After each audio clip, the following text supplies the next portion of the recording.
It's a good team.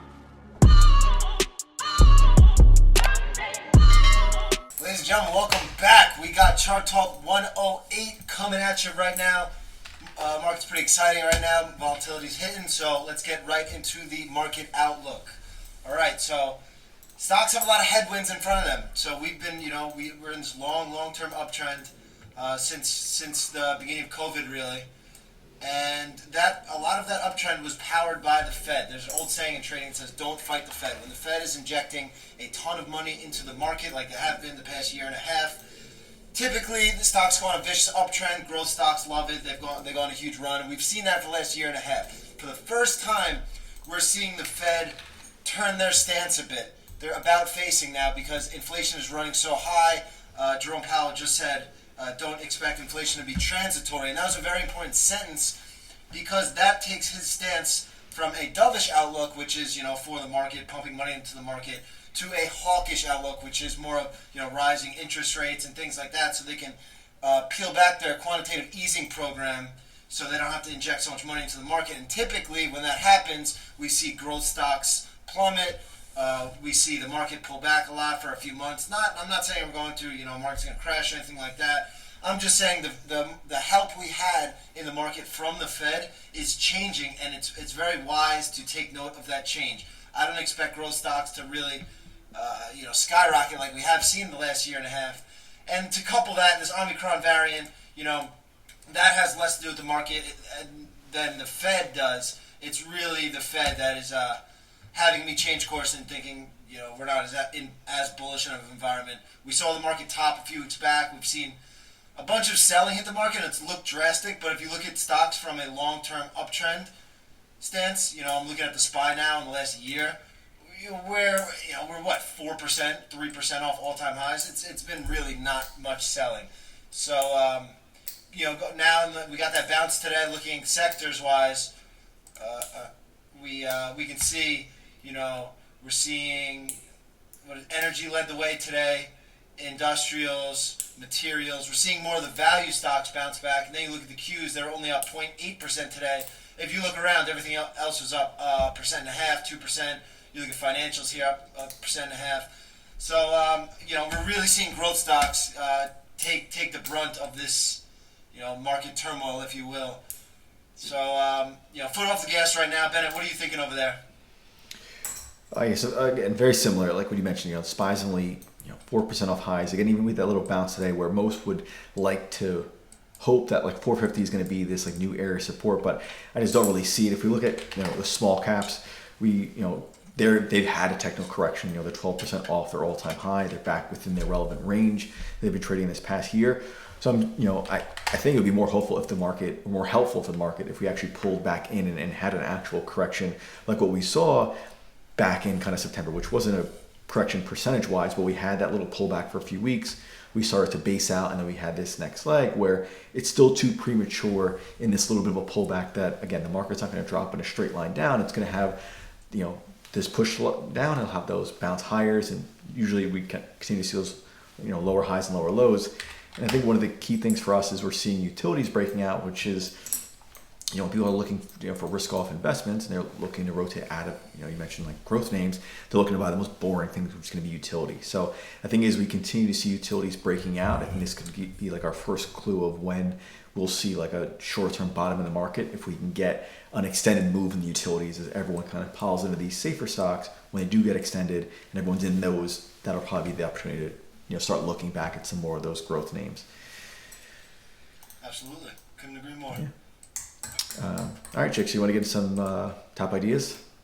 Yeah, I'm not staring at a lot right now. I'm kind of trying to get a feel for the market, seeing what's running, what's not. From the shakedown, like for example, the CNP, Centerpoint Energy, which goes right on your point. This is on the newsletter last night. It's an energy name. This isn't a stock we normally gravitate towards, but you look at this stock, that's the type of name that's breaking out right now.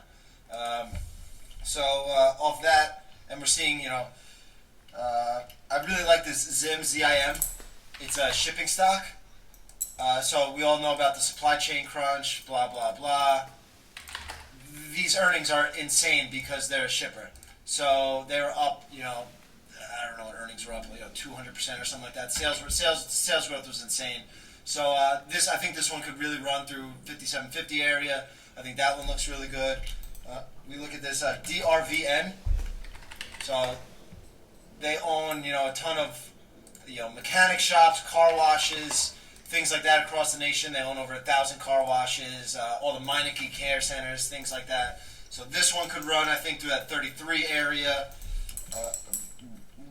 This FLR, they're more of a kind of a industrial and construction conglomerate. And then you look at it from a technical perspective. They exploded on earnings, then be creating this earnings bull flag. I think through today's highs, that 24 area, that could get that one going. And then we were looking at semiconductor stocks. They're like the last of the growth stocks that are still going crazy. So this TXN is one I got on my list. This is a really nice flag. You want to see it through this 197-ish area. That one looks really nice. LRCX, another semi. You look at this big base. It tried to break out from last week. It was kind of a factor of the market weakness that pulled in. Now it's pivoting right at that macro base resistance. So that 674-ish area, that one looks pretty good. And then TSM, another semiconductor stock, sitting in this huge base. So when this one can break above these last pivot highs, 123.50, 124, I think that one looks really nice. And that's really it for now. I'm keeping the watch list slim. I'm just trying to, the big difference I made was normally trying to be involved in a lot of cute trades when we see this volatility hit. Now I'm taking more of the stance of just trying to get a feel for the market from a macro stance. So when it's really time to push the risk, I'm super ready and I know what names I want to attack versus, trading these intraday pivots and things like that. Trying to make the cute money, I'm more focused on having my research ready for when it's time to really put risk on.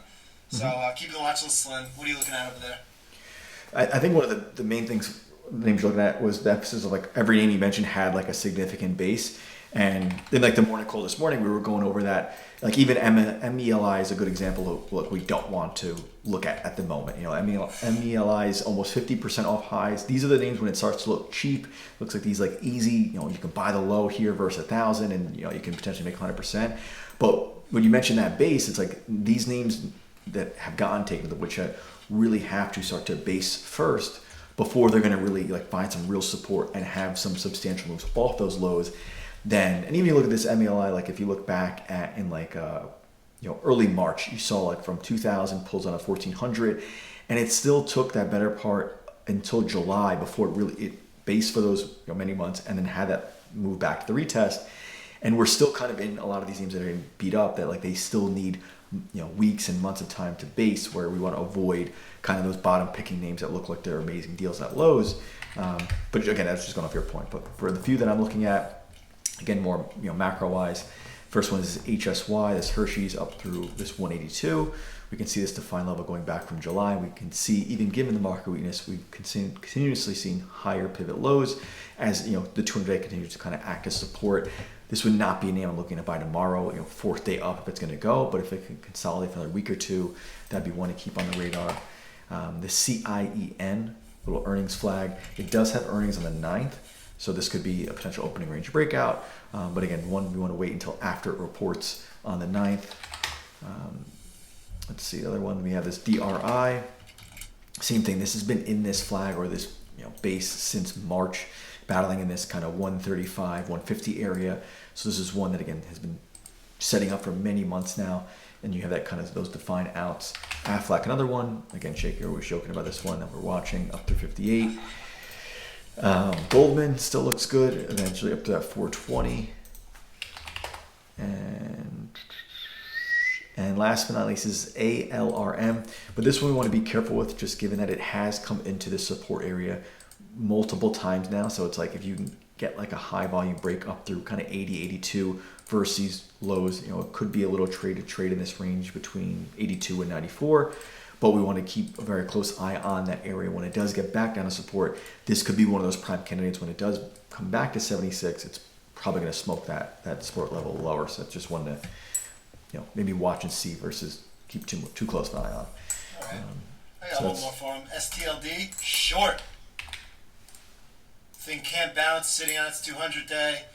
This breaks down this 59 area. Thing looks like it's smoked. Couldn't bounce today. See, at a huge support level. Market's any weakness. I think this thing dumperoos. I like it. All right. Do you want to jump into any good and bad trades? Yeah, I mean, I don't. My good trade is no trade. I cashed out of the market a few days before it hit highs. My account's just sitting at highs, and more importantly, my mental capital is at highs. So I'm ready for whatever the market has to throw at me. When it's time to throw on risk, I'll be ready. So I'm just chilling over here, waiting on my meatball, and I've never been happier to say that. Nice. All right, so I have the one main thing I did was more just rebalancing on M1, and this was.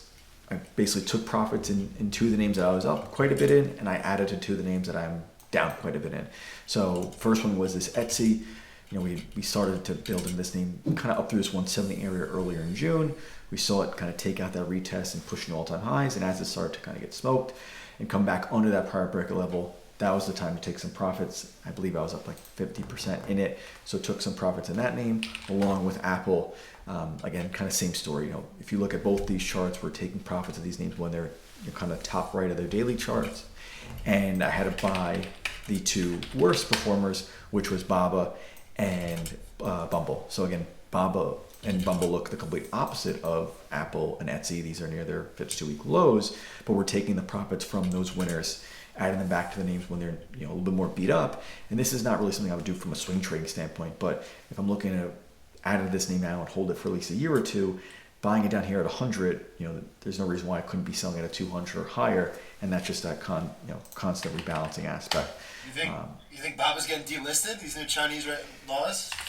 I don't know, man. I mean, we'll see that. I don't know, but just like down here, like when I remember some of the guys were looking at it when Baba was up at 200, and it was just like, and I've been in it for the whole year, and I was like, this name is just putting in lower lows.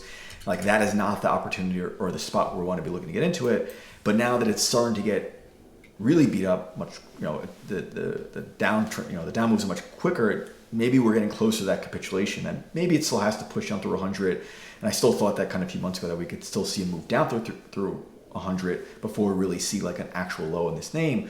But given where Etsy and Apple was, I had to take profits in, I had to put them somewhere. So buying it basically at this price as of yesterday, I was okay with putting the risk on, when it looked honestly the worst it's ever looked in the past year or so. But again, if they get delisted, it is what it is. It's not like Baba's overall business is going to change. Again, there'll be some short-term pain if that does happen, but Baba's business model in itself isn't going to be changed by that delisting, but it just won't be good, obviously, in the short term. Yeah. Yes, it will. If they get delisted. No, the stock.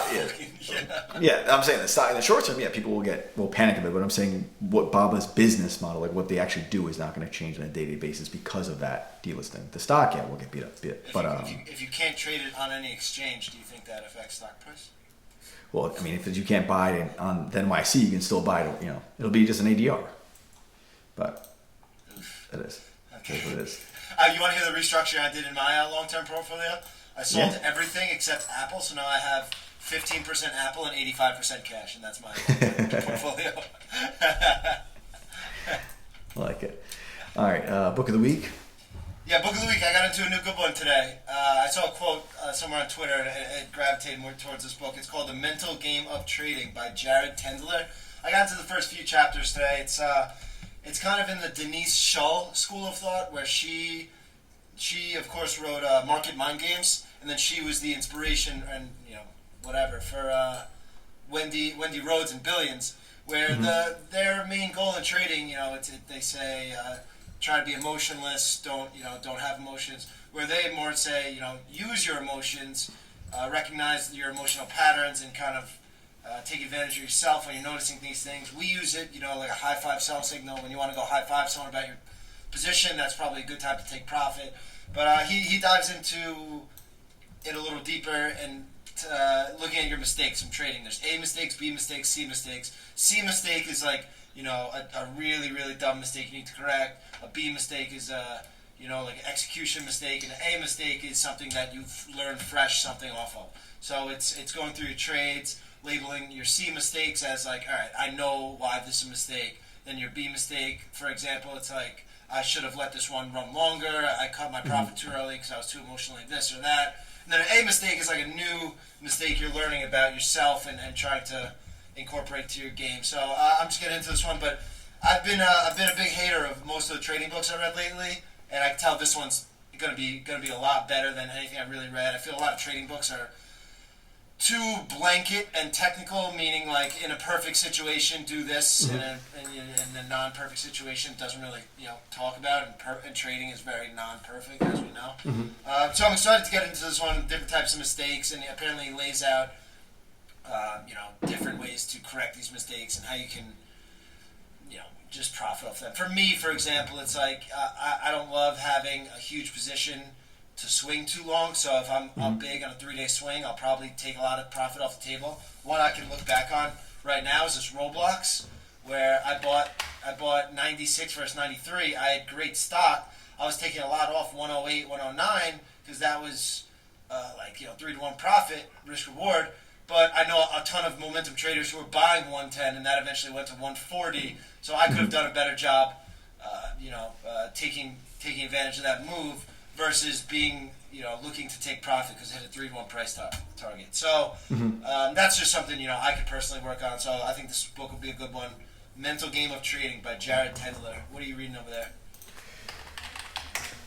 So I'm reading The Disciplined Trader, and this kind of goes into the exact thing you mentioned, like some of these trading books being like too perfect, or like this book I'm 85 pages in, and a lot of it just on the emphasis of most traders just go into things from a gambling mindset of not forming a game plan. But when the downside of reading it, it's like I felt like I was a horrible trader reading this book because the guy just reiterates how bad most traders are.